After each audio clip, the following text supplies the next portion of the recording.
Hit Radio, l'essentiel de l'actualité.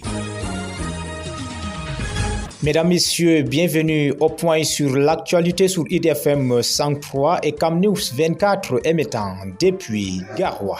Kamwata tient sa 53e session du conseil d'administration. Le directeur général de la Kamwata, Dr Blaise Moussa, assisté du directeur général adjoint, Madame Jocelyne Alice Ngor Djiki, épouse Miné, rapporte les points inscrits à l'ordre du jour. La présente session du conseil d'administration est relative à l'arrêté de compte de l'exercice clos au 31 décembre 2023. Prennent part à cette session les administrateurs représentant les différentes administrations et le représentant du personnel de la Kamwata. Un communiqué final sanctionnera les travaux de cette instance décisionnaire de la Kamwata. La Cameroon Water Utilities Corporation est une société à capital public camerounaise dotée de la personnalité juridique et de l'autonomie financière. Créée en 2005 par décret numéro 2005/494 du 31 décembre 2005 et réorganisée en 2018 par décret numéro 2018/144 du 20 février 2018 à la suite de la fin de l'affermage.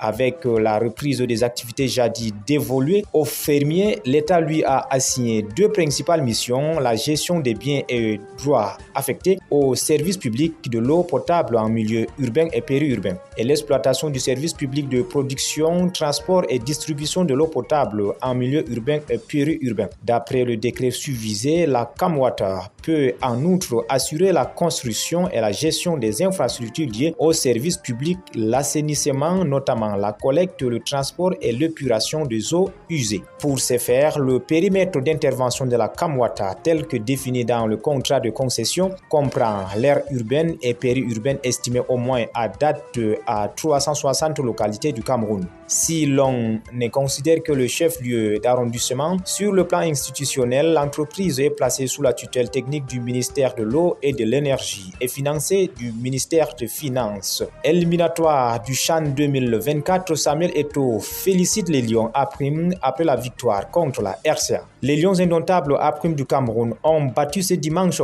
1-0 le fauve du Bas Ubangi de la République centrafricaine pour le match d'aller éliminatoire du CHAN 2024. L'unique but de la rencontre a été inscrit par Alois Fouda à la 50e minute. Le match de retour est prévu le 28 décembre à Bafoussam dans la région de l'ouest du Cameroun. Sur le chemin du retour, les Lions A-Prime ont rencontré le président de la FECAFOOT à Lomé. Samuel Eto'o en a profité pour les féliciter après leur victoire face à la RCA. Selon la FECAFOOT, la première vague de la délégation sera à Yaoundé dans quelques heures. Le reste de la délégation ralliera à Yaoundé ce jour et direction Bafoussam où le match retour est prévu le 28 décembre prochain. Les Lions A-Prime pour principale mission de valider leur ticket pour le CHAN 2024.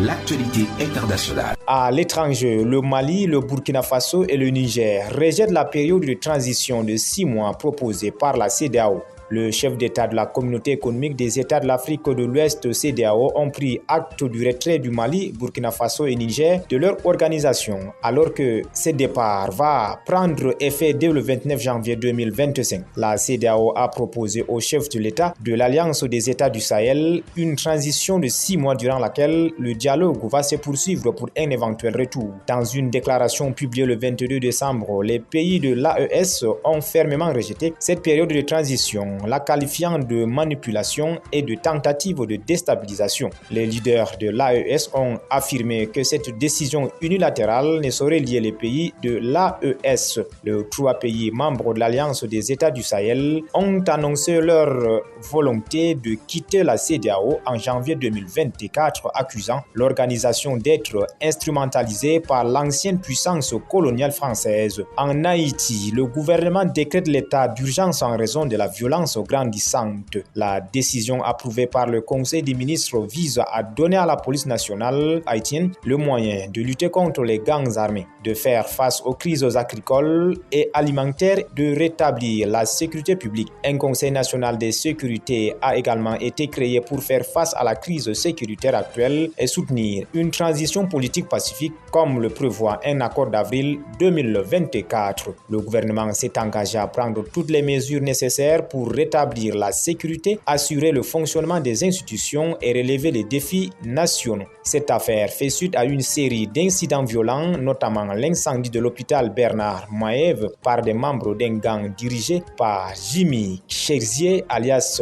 Barbacus et la mort de plusieurs membres de gang dont un lieutenant de haut rang lors d'opérations policières. Voilà, mesdames, messieurs, c'est tout pour le point sur l'actualité de ce matin. Merci de nous avoir écoutés et joyeux Noël. Hit Radio, une info d'avance.